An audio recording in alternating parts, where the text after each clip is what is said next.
In order to film a YouTube video, all you need is your phone. But most people are doing it wrong.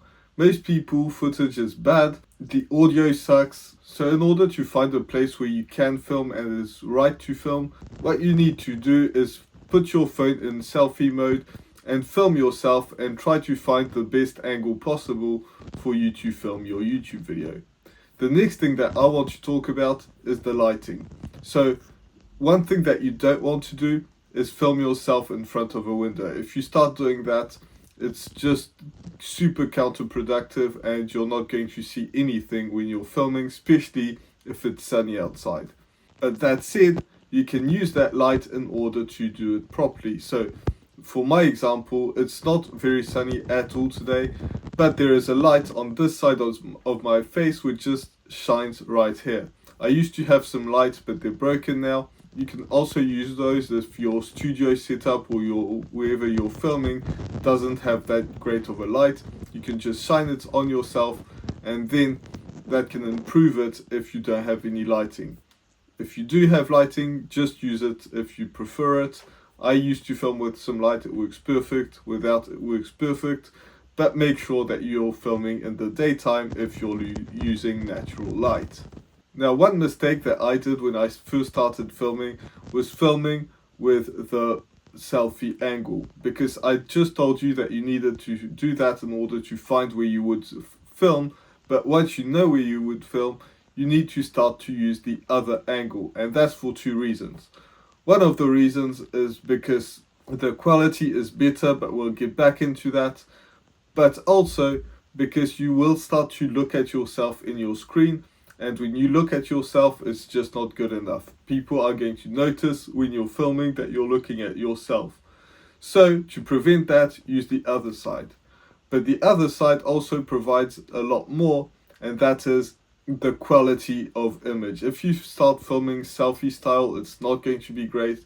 But if you film with like you would be filming another subject, then it works perfect. Those cameras just are better quality no matter what phone you're using, they're always better. So use that camera. What I do also is I use the cinematic mode. If you're on iPhone, there's probably something similar if you're using another brand, but that means that it sort of blurs out the background and it just focuses on you. It does this very simple way, so you don't need to worry about it too much. It's just doing its own thing, and the quality of image and the visual is a lot better when you do it that way. Now let's talk about the sound, because the sound is probably the most important part in the YouTube video. People talk about the lighting and the quality of image, which is important, and also what you're saying. But if they can't understand a word that you're saying, especially if you're filming a video about a subject where you're teaching other people to do something, then if you need a sound that's proper. If you don't have that, people are just going to quit your video and it's not going to work out for you. So I have a mic that you can see right here, tap tap, and that helps a lot because phones are having a lot better quality than they used to have. But you do need to be really close in order to have it good, and most times you're not that close to your phone. Even now I can touch my phone with my hand right here, but I'm still too far away for it to have a proper sound.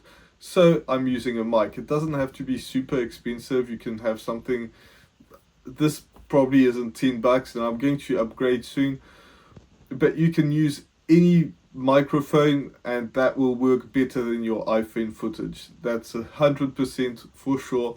If you don't do that, your sound isn't going to be great, and it doesn't have to be super expensive. You can use that also.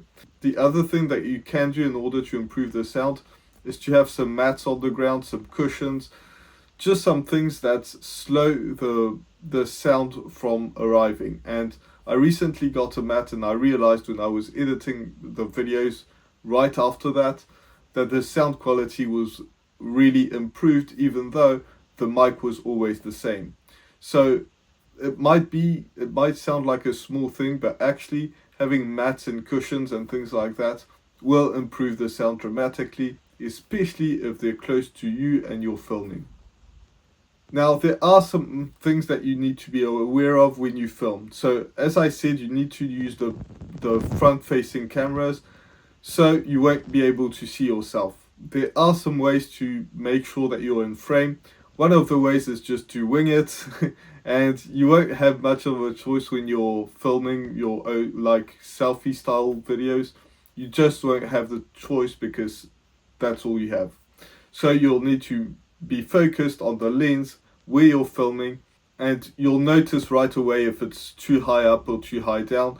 If you get fatigued and your arms get sore, then chances are your camera will start dropping down. I know it happened a lot when I was filming my videos like that, but that's just something that you have to deal with. Now, if you're doing studio videos just like I'm doing right now, and you're not moving around too much, what you can use is a stand, an iPhone stand, a simple iPhone stand. I have a ring light, which I don't even turn on, but it just gives me a place where I can put my phone. So when I'm about to film, I'll install my phone, I'll record, I'll say test, stop the recording, make sure that the sound is working, because when you plug in the camera sometimes it doesn't, and also make sure that I'm in frame. If both of these are true, then great. If not, I modify it, and in this case I didn't even test if it was right again, because I tested it wasn't.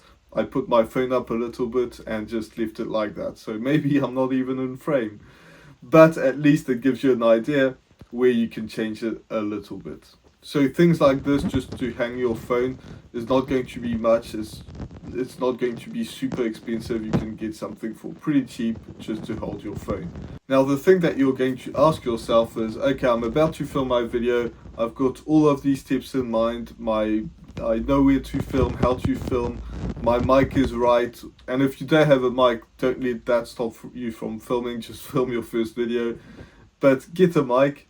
Then you might be asking yourself, well, how do I actually get comfortable on camera? Because if I have everything that's right, how am I going to be comfortable on camera? Well, I actually made a video about this, so you can check it out right here, and I'll show you how you can do that and be super comfortable on camera, the steps that you need to use, and you'll be way on your way to filming your video.